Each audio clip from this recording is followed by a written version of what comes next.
estaba siendo usado por Dios. El Dios de la Biblia estaba permitiendo que su pueblo cayera cautivo en manos de un rey pagano. Así como nosotros en el siglo XXI, cuando nosotros nos rebelamos a Dios, cuando rechazamos sus leyes, caemos en la cautividad otra vez del pecado, de la idolatría, de la ignorancia, de los amigos que corrompen nuestro carácter, las malas amistades, etcétera, etcétera. Y es lo mismo y se repite exactamente en la forma que se llevó a cabo en el Antiguo Testamento. Nabucodonosor deporta a casi más de la mitad de las personas, más de 100,000 personas se las llevó cautivas, deportadas a Babilonia. Babilonia se encontraba entre Jerusalén e Irak, porque Irak actualmente es Babilonia, como 900 kilómetros. Había como 900 kilómetros, imagínense nomás ese camino, ¿verdad?, en el que hicieron todos los deportados. Y durante este tiempo gobernaba en Jerusalén un rey llamado Joacim, en Judá. Y este rey se había rebelado contra Dios y Nabucodonosor lo dejó en Jerusalén como un títere. Ahí se quedó Joacim gobernando, pero ya estaba bajo el estado, ¿verdad?, Jerusalén de Babilonia. Los judíos pierden totalmente desde este momento, escúchenme muy bien, desde la invasión de Nabucodonosor a Babilonia, a Jerusalén, en el año 606-605 a.C., hasta 1948, los judíos no volvieron casi 2000 años a poder tener ni religión, ni sacrificios, y no podían hacer absolutamente nada. Entonces, a este periodo, desde la cautividad babilónica hasta más o menos cuando Cristo regrese, se llama en la Biblia el tiempo de los gentiles. Estoy dando un poco de trasfondo teológico para que tengamos un buen cimiento y un buen fundamento. Cuando tú veas en Lucas 21, hasta el tiempo de los gentiles es el tiempo, los gentiles somos los que no somos judíos étnicamente. Somos judíos, dice Romanos 2, en el momento que recibimos a Cristo, porque tenemos la semilla de Cristo, y todos los que son de Abraham, somos hijos de Abraham. Gálatas capítulo 3, capítulo 4. Entonces no somos judíos de nacimiento, somos judíos simplemente porque la palabra judío viene de Judá, que significa alabanza. Somos los que realmente comenzamos a alabar a Dios en espíritu y en verdad. Entonces, en 1948, los judíos regresan a Israel por primera vez cuando se les permite a través de la Liga de las Naciones regresar, y desde entonces Israel se convierte en un estado independiente, libre y soberano ante todas las naciones. Pero en el 48 regresaron como nación, pero no han podido desde el 48 hasta nuestros días regresar a sus sacrificios. Porque lo que era el templo judío quedó sepultado por el rey Herodes, cuando ahí se construyó lo que Herodes reconstruyó, ahí quedó, y vinieron los musulmanes en el año 606 después de Cristo y construyeron arriba del templo que era de los judíos, que consideraban el lugar santísimo, construyeron la mezquita de Omar, o la gran cúpula de la roca. Cuando tú vas a Jerusalén, es una cúpula dorada grandísima, que los musulmanes también la reclaman como propiedad de ellos y como lugar santo. Entonces los judíos dicen que ahí está, debajo del cimiento de la cúpula de la roca, el templo de Jerusalén. Solamente que se imaginan ustedes, si los judíos quieren recuperar ese lugar, vendría una tercera guerra mundial. Entonces, en 1967, la guerra de los 6 días, el general Moshe Dayan ocupó otra vez Jerusalén y recuperaron Jerusalén. Pero las Naciones Unidas le sugirieron en aquel tiempo a Israel que dejaran la cúpula de la roca en las manos de los musulmanes, porque si no vendría otra guerra inmediata. Entonces, desde aquel tiempo hasta nuestros días, si tú vas a Jerusalén, los que hemos ido, cuando entramos al Muro de los Lamentos, es la única parte, la muralla de los lamentos. Al terminar el Muro de los Lamentos comienza la propiedad de los musulmanes. Es la única parte que les permitieron a los judíos tener como propiedad. Por eso todos los judíos llegan al Muro de los Lamentos y comienzan a hacer así, y a meter papelitos y a orar y orar. ¿Qué cosas están haciendo? Llorando: Señor, regrésanos el lugar que nos pertenece. Desde el 48, ¿verdad?, están tratando de hacer esto. Entonces, esta es la razón por la cual se llama el tiempo de los gentiles, porque los gentiles o los gobiernos no judíos se tomaron control de los israelitas.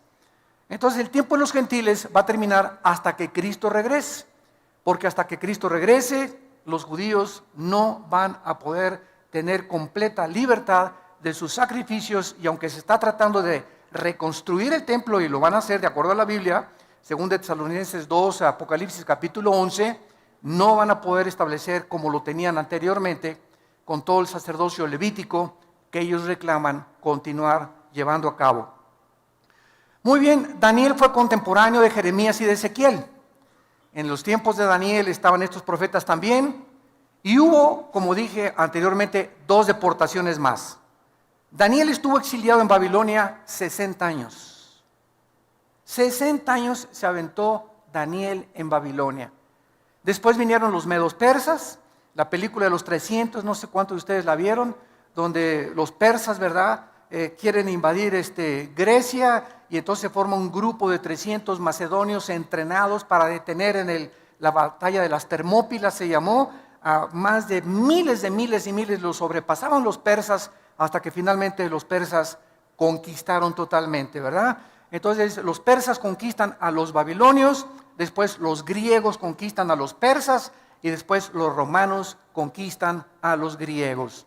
Y desde Roma hasta nuestros días, hace 2000 años, ya no ha habido ningún imperio mundial. Después de la Segunda Guerra Mundial se quiso levantar Estados Unidos porque ganó la guerra, junto con Inglaterra y con Rusia, y perdió la guerra Italia, la perdió Japón y la perdió Alemania, y Estados Unidos se levantó como un poder supremo político, económico y militar hasta 1950. En el 50 se levanta la Unión de las Repúblicas Socialistas Soviéticas, Rusia, para competir contra Estados Unidos en lo que se llamó la Guerra Fría. ¿Por qué es fría? Porque no hubo bombazos. Simplemente estaban los dos, rusos y americanos, compitiendo por el poder político, militar, económico. En 1963-64, Nikita Khrushchev mandó misiles a Cuba para tratar de invadir Estados Unidos. El presidente Kennedy, John Kennedy, que fue asesinado en Dallas, desafía a Khrushchev, sacan los misiles, y ya no hubo guerra entre Rusia y Estados Unidos hasta el 89, cuando Mikhail Gorbachev, uno de los primeros ministros de Rusia, declara públicamente: el sistema comunista de Rusia ha fracasado. Estamos muriéndonos de hambre, nos aislamos del mundo capitalista y necesitamos tener nexos, porque es un mundo interconectado por el internet. Ahora una nación, lo que le pasa a una nación afecta ya a todas, ¿verdad? Entonces Rusia reconoció, y Rusia bajó las manos, se derribó el muro de Berlín, que dividía a Rusia del oeste con la Rusia del este, y Rusia cayó ante los ojos de todo el mundo. Hasta hace poco el presidente Putin está tratando otra vez de levantar al oso caído, al poder ruso, desafiando al mundo como jamás desde la Segunda Guerra Mundial había habido una invasión como la que acaba de hacer con Ucrania y con Kiev. El presidente Putin diciéndole al mundo: Rusia no se va a quedar ya más con las manos cruzadas, voy a reconquistar todo lo que nos han quitado, y todas las repúblicas que se dividieron las quiere volver otra vez a reconquistar. ¿Por qué? Porque Estados Unidos ha comenzado a declinar política y económica y militarmente. El ejército de Estados Unidos ya sacaron, este año ya sacan a soldados de Afganistán y de Pakistán, y Estados Unidos ya no es el policía del mundo en el año 2014 en que nos encontramos. Ya Obama le dijo a Europa: encárguense ustedes de Putin. Dijo Obama: yo ya realmente le saco. Ya no tenemos ni el poder para luchar contra Rusia, ni para poder detener a este señor. Y ahora en Europa se encuentra económicamente débil. El único país ahorita en Europa es Alemania. Francia ya es completamente sometida a Alemania. España en quiebra económicamente. Italia se está muriendo de hambre. Grecia y Portugal muriéndose de hambre.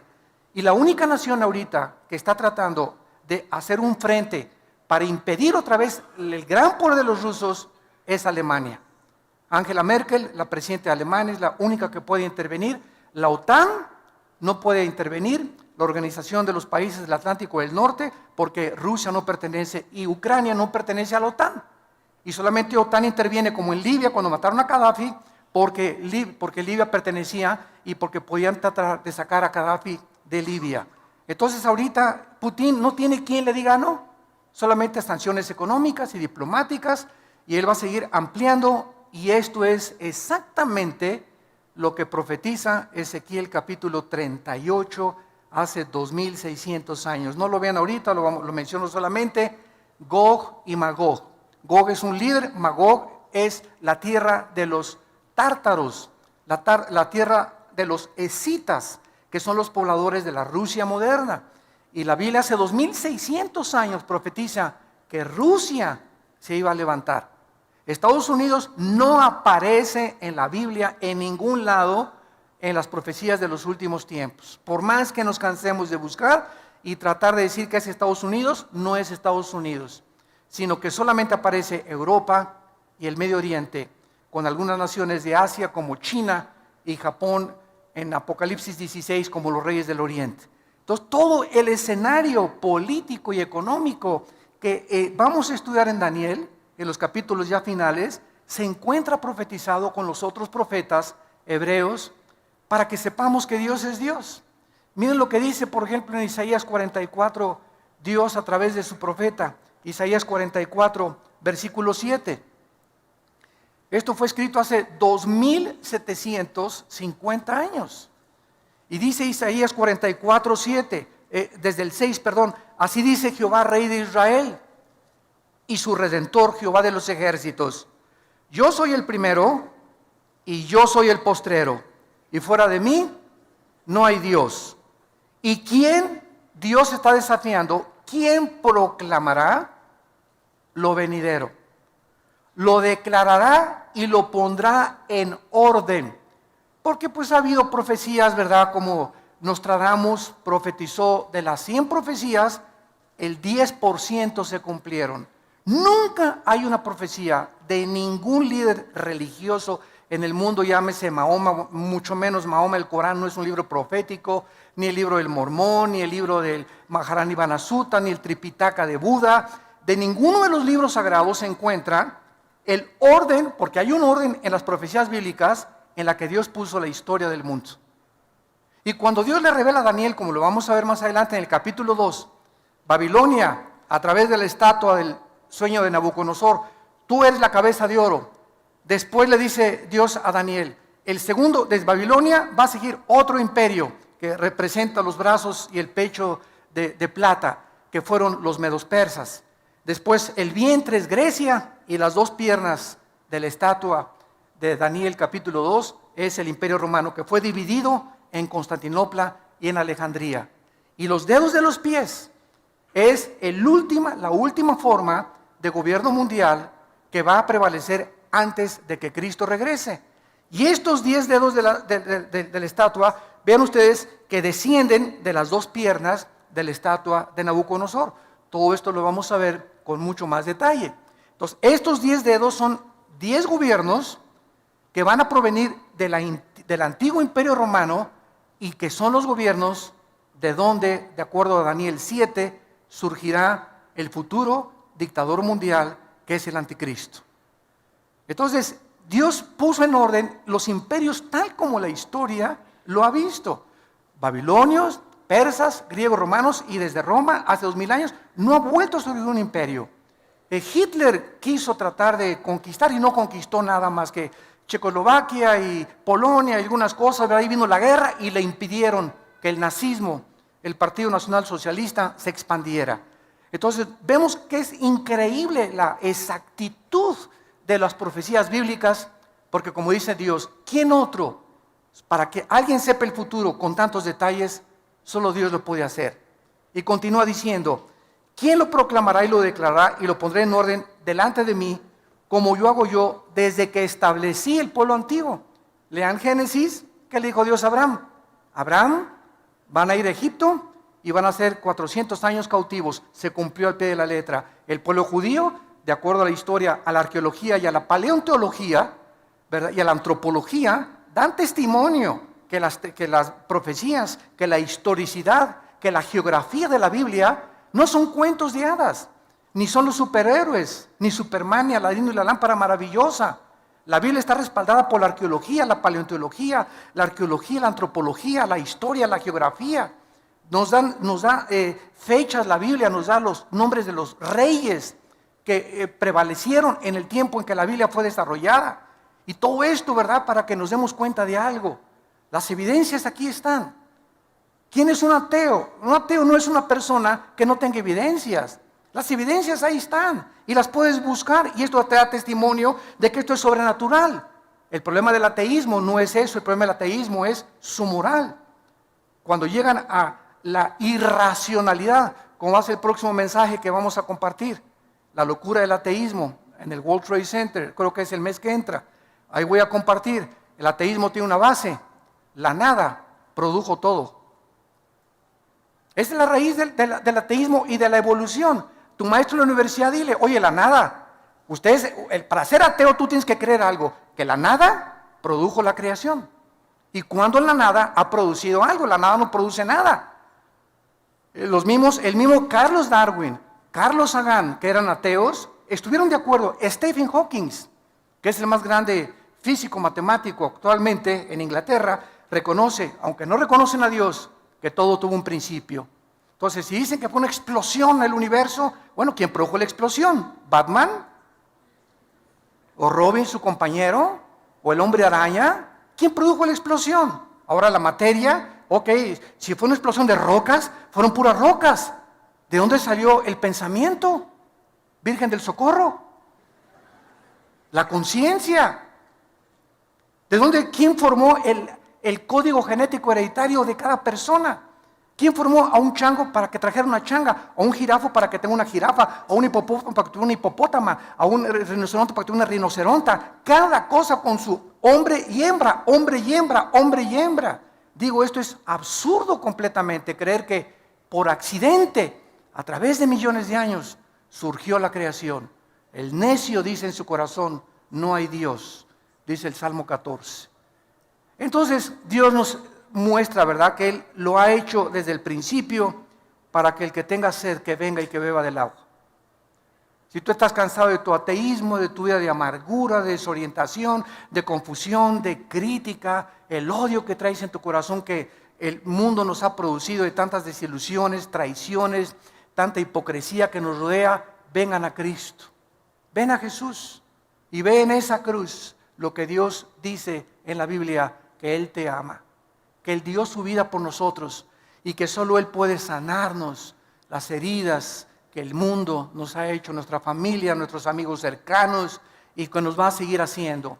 Estamos en un mundo de sufrimiento donde Dios ha dado la libertad a los seres humanos para que podamos hacer el daño que nos hemos hecho.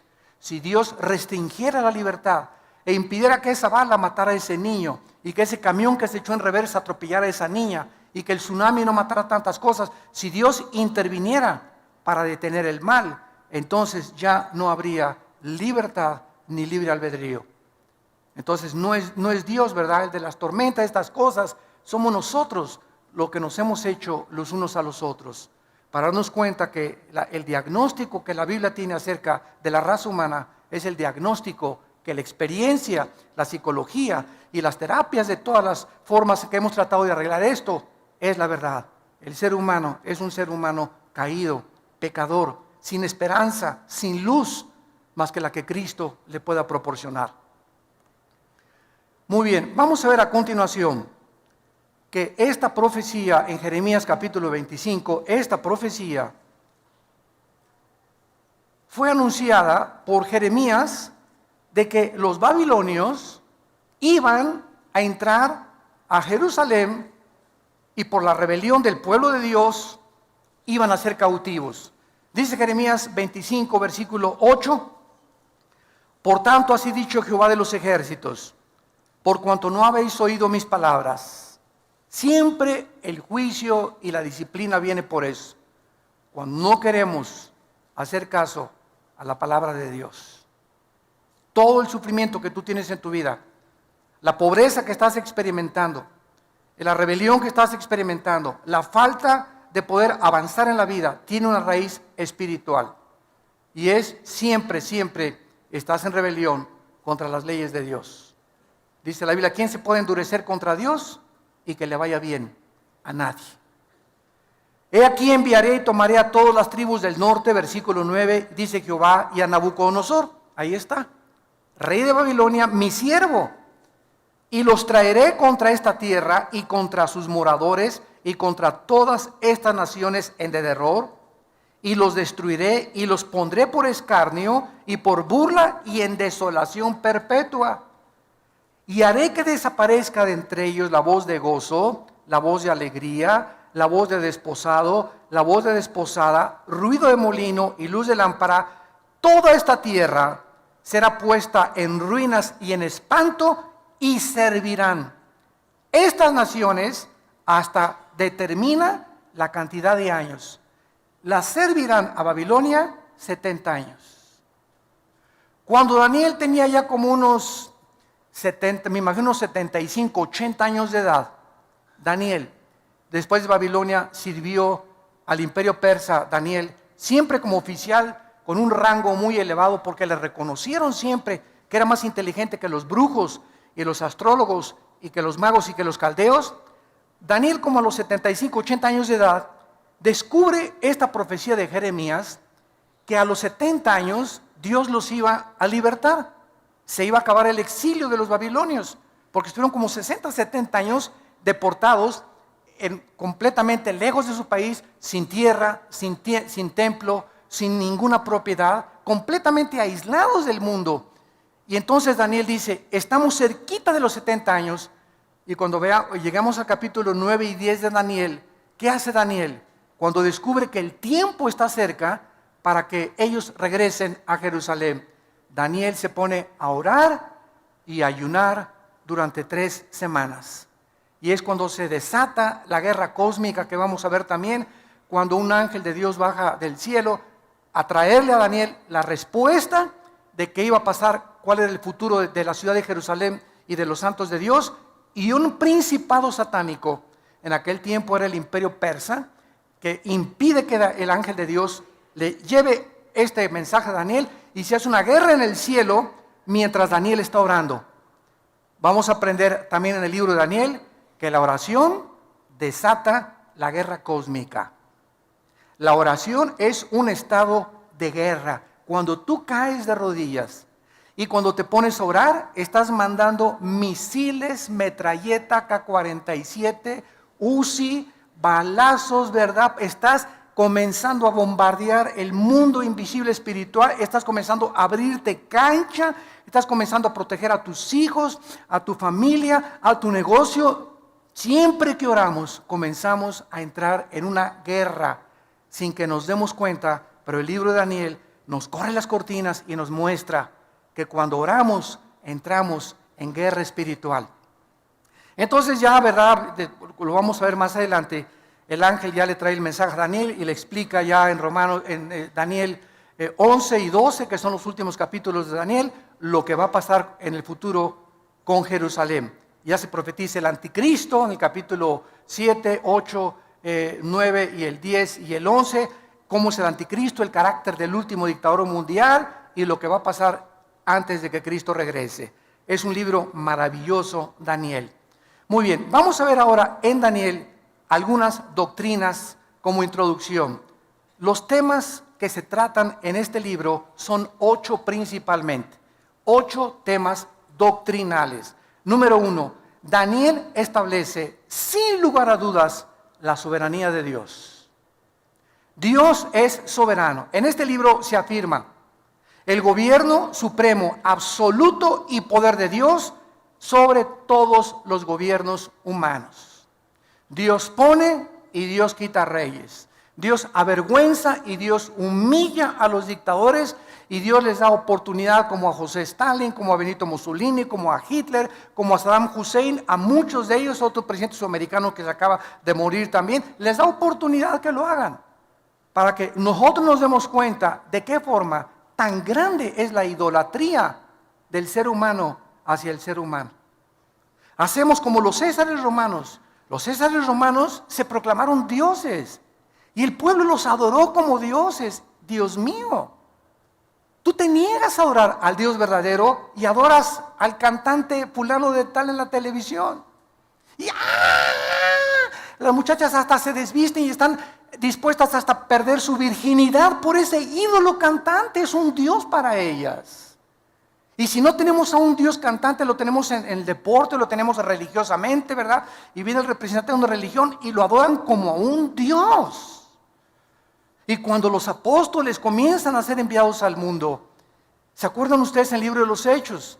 Y la gente se acercaba con Pablo y con Pedro y se hincaban y les querían besar la mano. ¿Qué decían los apóstoles? Párense, nosotros somos hombres igual que ustedes, adoren a Dios. Pero no lo hemos aprendido y seguimos, ¿por qué? Porque nos gusta la adoración. ¿A quién no le gusta que lo exalten, que le aplauden, que se hinquen delante de ti, que te besen la mano, ¿verdad? ¿A quién no le gusta eso? ¿A quién no le gusta sentirse atraído y reconocido donde quiera que tú vayas? Es la naturaleza pecaminosa del ser humano. Y cuando los hombres de Dios, ¿verdad?, entramos a ese mundo donde la gente, mucha gente, usted no se imagina, yo tengo gente que ha ido a Sudamérica, que se acercan conmigo y se hincan delante de mí por ignorancia, porque creen que somos, me dicen padrecito, ¿verdad? Tantas cosas que le dicen a uno, ¿verdad? Y, hermano, párese, ¿verdad? Párate. O sea, nunca te hinques delante de un hombre, ni menos le beses la mano, ni lo veas como un Dios. Somos como ustedes, con pies de barro, hombres con defectos que por la gracia de Dios somos lo que somos y lo que Dios nos ha dado, pero no somos ni más grandes, ni más poderosos, ni más santos, ¿verdad? Mucho menos, ¿verdad?, que cualquiera de aquellos que Dios ha llamado para servirle. Pero es la tendencia del ser humano. Ves un artista y te le hincas y ves y llegas y mi autógrafo, ¿y para qué esta cochina firma, hombre? Se va a ahorrar con el tiempo. Pero así somos, ¿no? Nos encanta eso, porque lo traemos por la naturaleza humana. Entonces Dios nos muestra en la Biblia que Él es soberano, que Él tiene el poder sobre todo. Daniel sirvió bajo los más poderosos imperios de la historia. Sin embargo, aunque todos estos imperios surgieron, ¿se acuerdan de los jardines colgantes de Babilonia? Que se consideraron una de las 7 maravillas del mundo por el rey Nabucodonosor. Cuando Saddam Hussein, en 1985-86, mandó un premio de $5 millones para que algún ingeniero con experiencia en la agronomía y en la cuestión hidráulica pudiera reconstruir los jardines colgantes de Babilonia. Ninguno pudo con la tecnología del siglo XXI, pero se consideraron una de las 7 maravillas del mundo. Fueron imperios. Las murallas de Babilonia eran impresionantes, 40, 50 metros de alto, como 10, 15 metros de ancho, y era una cosa, bueno, todavía con Saddam Hussein en la ciudad de Tsilá, que está cerca de Bagdad, está todavía los restos ahorita. Cuando llegaron los norteamericanos con los ingleses y los franceses a sacar a Saddam Hussein, entraron y se sentaron en el palacio donde se sentó el rey Nabucodonosor. Las paredes todavía ruinas, ¿verdad?, de las cosas arqueológicas, la diosa de Ishtar que adoraban y todo el paganismo y una magnificencia impresionante. Sin embargo, el Dios de la Biblia no cambia. El hombre surge y el hombre cae. Los presidentes surgen y mueren. Los sabios surgen y mueren. Las naciones surgen y se derrumban, pero Dios no cambia. Él es el mismo ayer, hoy y por los siglos. Cuando nosotros lo servimos, sabemos que servimos al Dios de la Biblia.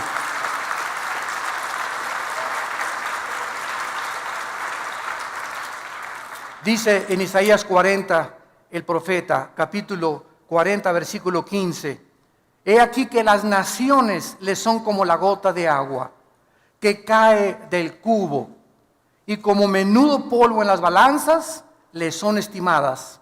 He aquí que hace desaparecer las islas como polvo.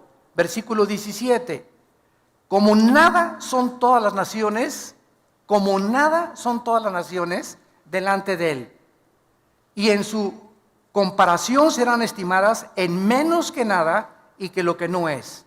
Versículo 23 y 24: él convierte en nada a los poderosos Dice la Biblia, y a los que gobiernan la tierra hace como cosa vana, como si nunca hubieran sido plantados, como si nunca hubieran sido sembrados, como si nunca su tronco hubiera tenido raíz en la tierra, tan pronto como soplan ellos, se secan y el torbellino los lleva como hojarasca. Esta es la comparación del Espíritu Santo, del Dios Todopoderoso, que es nuestro patrón supremo y sobre toda la historia humana. Y aquí estamos los hombres, ¿verdad? Teniendo miedo del hombre, sirviendo al hombre, adorando al hombre, inclinándonos delante de personas como tú y como yo, que no nos dieron ni siquiera la vida por la ignorancia del corazón humano. Y cuando venimos a la verdad, se nos caen las vendas y nos damos cuenta, ¿verdad? La idolatría que hay en el corazón del hombre. ¿Y por qué viene esta idolatría? Psicológicamente, porque necesitamos a alguien a quien adorar. Y si no sabemos quién, agarramos un tronco y le damos la forma de un hombre y lo cortamos y lo ponemos y nos hincamos ante el tronco y la forma que nosotros le dimos. O agarramos yeso y cemento y hacemos una virgen o hacemos un hombre, y ya que hicimos el yeso y el cemento, nos hincamos ante la obra de nuestras manos. Y esta es la historia del ser humano, ¿verdad? Tenemos, si no a lunas, o si nos vamos a Teotihuacán, bueno, se van, yo no, ¿verdad? Van a Teotihuacán y el Dios Sol, ¿verdad? Energía. Y hay todos de blanco recibiendo la energía de Dios, o adoramos la astrología. Dice que si eres Géminis no te lleves con Capricornio, y si eres esto no te lleves con aquello, porque los astros, mi horóscopo dice que hoy no compre, hoy no compro. Porque son los que me dirigen la vida y los que dirigen el destino y la conducta humana. Y verdad, los astros solamente dirigen, como la luna, las mareas de los océanos, por la fuerza de gravitación. Pero no tiene nada que ver, ¿verdad? La luna no tiene corazón, no tiene espíritu. Un ídolo no tiene espíritu, no camina, no se mueve, no habla. Son personas, ¿verdad?, imaginarias que nosotros hemos creado en nuestro corazón. Porque Dios puso, Eclesiastés 3:11, la eternidad en el corazón. Traemos la eternidad. Entonces fuimos creados para adorar a alguien. Cuando Pablo llegó en Hechos 17 a Grecia, ahí estaban los discípulos de los estoicos y los epicúreos, de un filósofo llamado Zenón. Y Pablo les dice a los griegos: cuando entré al areópago, vi una grande estatua que decía: al Dios desconocido, al que ustedes adoran sin conocerle, les vengo a anunciar. Los griegos fue una civilización en el tiempo de la filosofía de oro, 150 o 200 años antes de Cristo, que buscaban la verdad.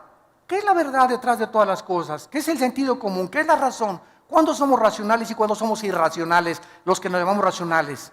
Entonces, ellos no conocían a Dios, creían en Dios.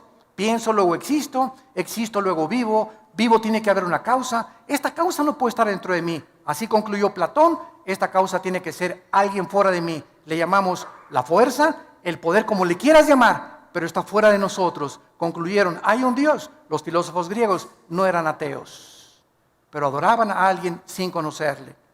Y esta es la razón por la cual la Biblia la tenemos en nuestras manos. La Biblia nos revela el Dios vivo y verdadero. Y por eso seguirá siendo el tema más controvertido, el libro más atacado, más burlado, y donde vamos a encontrar la única verdad absoluta que nos rodea en la corta vida que Dios nos ha dado. Vemos en segundo lugar el tema de la pecaminosidad y la arrogancia del ser humano en el libro de Daniel. Vemos la pecaminosidad y el orgullo tan grande, el tamaño de la Torre de Babel que tienen los gobernantes, principalmente los artistas, deportistas y tal vez hasta tu suegra, ¿verdad? O tu esposo o tu esposa o muchachos. Hace poco que prediqué en la Iglesia del Norte, di un mensaje sobre las evidencias tremendas de la existencia de Dios. Llegó una muchacha como de 19 años, al acabar el mensaje se acercó y me dice: ¿usted cree que sabe todo, verdad? Me dice. Le digo: no, para nada. Me dice: lo que usted dice, la primera y la segunda ley de las termodinámicas es una aberración. Le dije: sí, ¿por qué? ¿Qué dice la primera y la segunda ley de la termodinámica? Y me dice: no, Chepo, me dijo mi maestro, Le dijo, bueno, mira, cuando quieras discutir algo, ven una muchacha de 19 años, pero con una arrogancia. O sea, le dije, mira, si tú quieres aprender, ven y dime, ¿sabes? No entendí esto, explíquemelo, por favor, con mucho gusto. Pero traes un orgullo, le dije a tu edad, que si no tienes ni el conocimiento y te pones al brinco, ¿verdad? Es como si yo llego con Einstein y le digo, señor Einstein, no entiendo su fórmula E igual a mc al cuadrado, es usted un loco. Pues no es decir, Einstein, estás más loco porque no sabes ni lo que estás diciendo. Pero lo vemos en los niños, lo vemos en los jóvenes, lo vemos en los profesionistas, lo vemos en cualquier nivel. Somos bien orgullosos. Los hombres, que mi esposa no me diga nada porque, acuérdate que soy Juan Camaney. Y tú qué me tienes que decir, ¿verdad? Métase, póngase a lavar la ropa y cállese y ahí se acuesta. Y ahí me espera cuando llegue la noche, le caigo con el salto del tigre. Y así somos, ¿verdad? Bueno, los cristianos éramos arrogantes, déspotas, tratando a la esposa como si nada, los ricos humillando a los pobres, aprovechándose de los pobres, los tribunales y los magistrados demandando al que no tiene dinero, los presidentes, lo último que les interesa es el pueblo, ¿verdad? La mayoría, no todos, tratando de oprimir más, llevarse lo que se pueda llevar. Y esa es la historia del ser humano.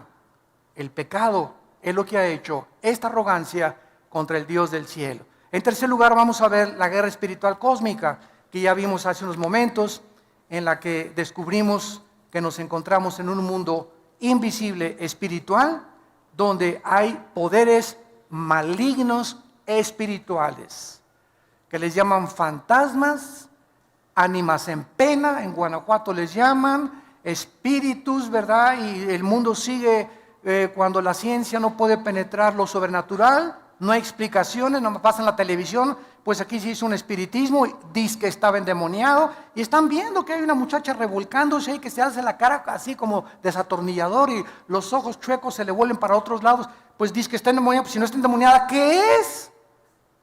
Trae al mejor médico, entonces que me explique qué es entonces, ¿que tiene dolor de cabeza?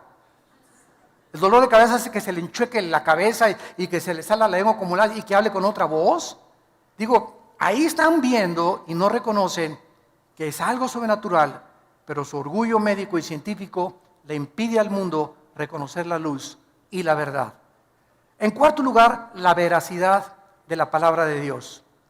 Ningún otro libro de la Biblia contiene tantas profecías cumplidas y probadas a través de la historia, como vimos a través de la arqueología, paleontología, antropología, geografía, porque se profetiza el surgimiento y la caída de los más grandes imperios mundiales: Babilonia, Medo-Persia, Grecia y Roma. Aquí lo encontramos en el libro de Daniel. En quinto lugar, vamos a encontrar el tema doctrinal del surgimiento del anticristo. El libro de Daniel es el único libro de toda la Biblia que nos enseña de dónde surgirá el anticristo. Entonces, no especules que es Juan Carlos de España, o que el Papa es el anticristo, eso no puede ser, o que es el príncipe Juan Carlos, o que es fulano de tal, o que era Gorbachov, que porque tenía aquí el 666 pintado en una tatuaje o una mancha que tenía, y porque su nombre coordina y traducido al hebreo es el 666, son puras especulaciones. No vamos a saber quién es el anticristo hasta que se formen 10 naciones. 5 de Europa y 5 del Medio Oriente. Oigamos que hay un tratado entre el Medio Oriente y Europa. Qué interesante que Estados Unidos ya se salió de la ecuación, tal como la Biblia lo profetizó. Ni Rusia ni Estados Unidos ocuparían la supremacía militar y política antes de que Cristo regresara. El poder recaería antes de que Cristo regrese, no en una nación, en 10 naciones, simbolizada por los dedos de los pies de la estatua de Nabucodonosor. Y de esas 10 naciones, ya que se une el Medio Oriente con Europa, para tratar de frenar la invasión que se profetiza en Ezequiel 38 de Rusia contra Israel, entonces ya que se forman estas 10 naciones, que van a surgir 5 de Europa y 5 del Medio Oriente, entonces de entre esas 10 naciones, Daniel 7, va a surgir, le llaman un cuerno pequeño, que es el anticristo. El anticristo va a derribar a 3 de esas naciones. Van a quedar 7 naciones. Y Apocalipsis 17 dice que al anticristo será el octavo. Entonces, hasta que no veamos eso, no podemos especular ni decir que el anticristo es este o que es aquello. Todavía no llegamos a ese próximo paso, pero el escenario, los jugadores, como decía Dwight Pentecost, un gran teólogo escatólogo, cuando ves que los jugadores, el América y las Chivas, entran al Estadio Azteca, el partido está para comenzar. Cuando veamos los protagonistas, ya está Rusia, ya está Estados Unidos cayendo, Europa está comenzando a surgir, ya están los protagonistas en el campo delante de nosotros, el tiempo es corto. El tiempo es más corto de lo que nosotros nos podemos imaginar. Se menciona que este hombre, el anticristo, será un hombre poseído completamente por Satanás. Aunque no es Satanás el que está dentro de él. El anticristo, dice Apocalipsis 13, el diablo, le va a dar su poder, Y lo que le ofreció a Cristo, el anticristo lo va a aceptar. Lo que Cristo rechazó del diablo, el anticristo lo va a aceptar. El poder, la gloria, la riqueza que el diablo le ofrece a artistas, a deportistas, si te inclinas y adoras a Satanás.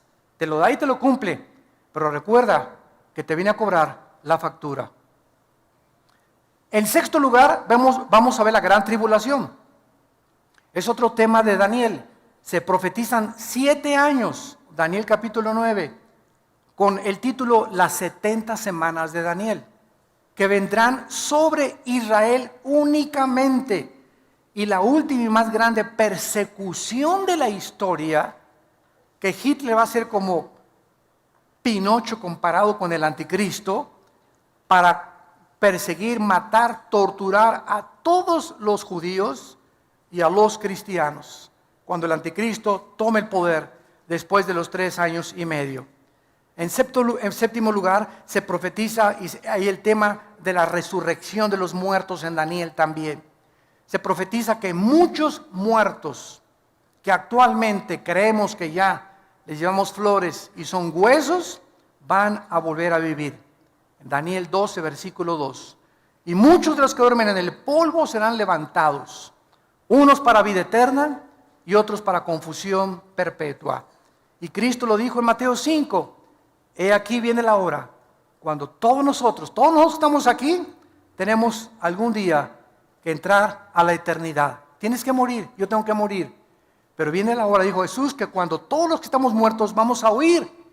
Y si en vida no oíste la voz de Cristo, no la vas a oír cuando estés muerto.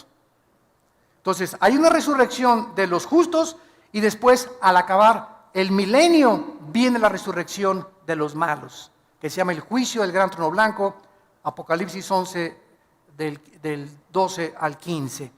Entonces, esta resurrección también se trata en Daniel. Y en octavo y final lugar, el triunfo final de Cristo y su reino. Una vez una persona me dijo, Dios es todopoderoso, ¿sí? Y si Dios es todopoderoso, ¿por qué no acaba con el diablo?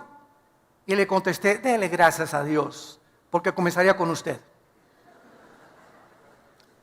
El mundo tiene cantidad de incógnitas y las seguimos teniendo.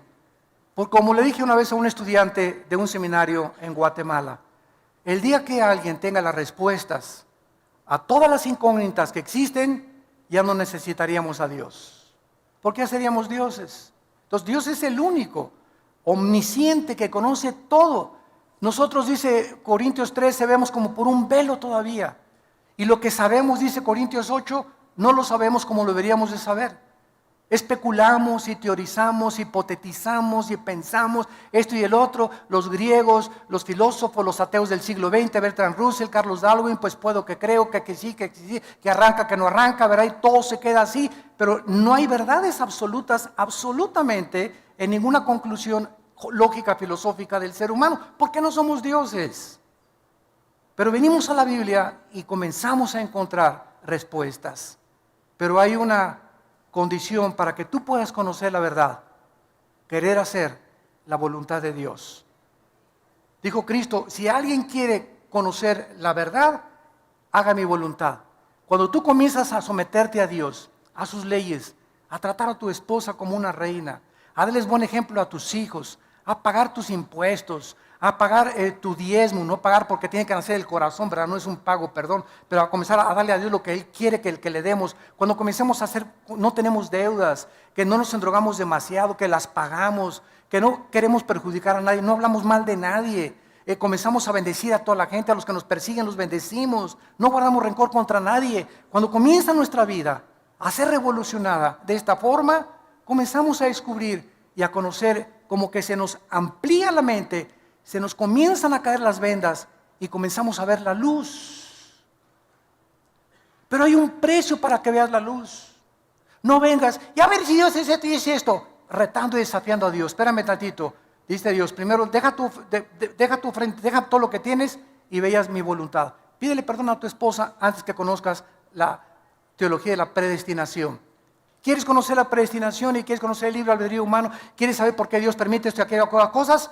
Dios no es un genio de la lámpara Aladino para satisfacer tu vacío intelectual. Dios quiere que primero estés dispuesto a seguirlo para que Él te premie y te recompense con la luz y la verdad de su santa palabra. Oremos. Padre, te damos gracias por tu palabra en esta mañana. Gracias porque tu Espíritu nos ha comenzado a abrir el entendimiento de tu palabra para que la luz pueda entrar a nuestras vidas y podamos conocer la verdad, el camino, la justicia y la santidad, que sin esta santidad no podemos entender las cosas más profundas del Espíritu de Dios. Te damos gracias porque el Espíritu es el que nos enseña estas cosas. Para eso nos lo diste. Y es un espíritu de poder, de amor y dominio propio. No es un espíritu de cobardía. En esta mañana, dile a Dios, Señor, yo reprendo de mi vida todo espíritu de angustia que traigo, echando toda mi ansiedad sobre de ti. El problema de mis hijos, el problema de mis padres, el problema de mi futuro no está en mis manos. Oh Dios, gracias porque no soy Dios, no soy diosa. Quiero solamente descansar en ti. Te entrego, Señor, mis afanes, mis ansiedades. Quiero tener paz. Te pido, Señor, que todo espíritu que hay en mí de temor se vaya, Señor. Y yo pueda saber que si te tengo temor a ti, no tengo tener temor de ni enfermedades, ni del futuro, ni económicos, porque tú eres mi pastor, nada me faltará jamás. Si diste tu vida por mí, ¿cómo no me darás todas las cosas? Si diste tu sangre en una cruz para que yo pudiera entender cuánto eternamente me has amado. Gracias, Señor, por ser mi pastor, en quien puedo llorar, en quien puedo descansar. Guíame por sendas de justicia por amor de tu nombre.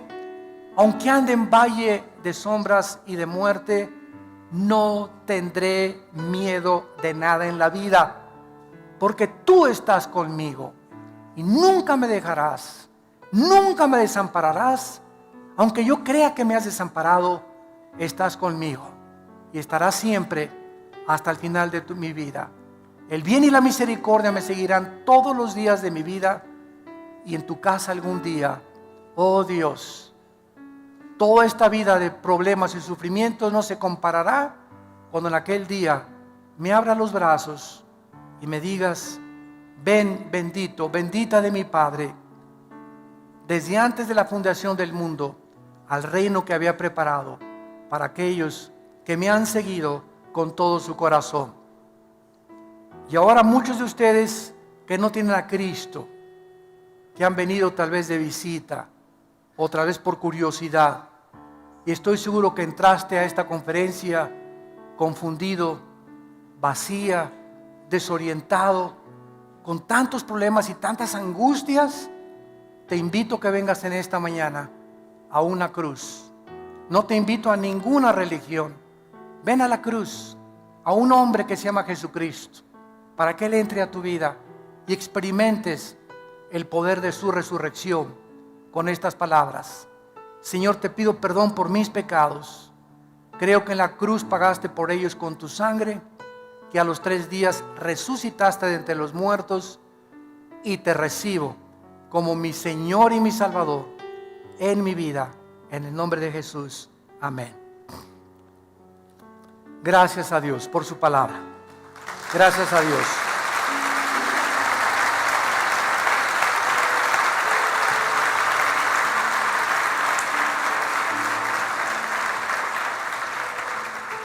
Y así como muchos de ustedes, muchos de nosotros que tenemos la carga de compartirles esta palabra, también venimos cargados. Yo también tengo muchas cargas en mi vida, cosas, ¿verdad? Que ansiedades, la familia, los hijos, el ministerio, el país, todo esto nos agobia y necesitamos venir todos los días a la cruz. De la palabra sacar esa fuerza que nadie nos puede dar, ni las pastillas tranquilizantes, ni el psiquiatra, ni mi comadre, ni la doctora Corazón, ni Walter Mercado, ni nadie. Solo Dios en su palabra me puede seguir sosteniendo para que lleguemos con gozo al final de nuestra carrera. Nos ponemos de pie para recibir la bendición pastoral. Los que gusten pueden extender su mano hacia acá en señal que reciben esta bendición. Dios bendiga tu vida y te guarde y te dé paz. Dios bendiga a tu esposa y a tu esposo, tu matrimonio y a tus hijos. Dios bendiga a tus animales domésticos. Dios bendiga los alimentos de tu hogar. Dios te guarde cuando salgas a la calle para que regreses contento a tu casa, con alegría en tu corazón, para orar con tus hijos y tu familia. Dios te llene de todo el poder de su conocimiento y sabiduría, para que siempre apruebes lo mejor, andando como es digno de un hijo y de una hija de Dios, llevando fruto en todo tiempo, creciendo en su conocimiento y en toda su gracia, y mostrándole a la gente el amor de Cristo que sobrepasa todo entendimiento. Dios guarde tus pensamientos y tu corazón en Cristo Jesús. En su nombre precioso, que tengan mucha paz. Amén.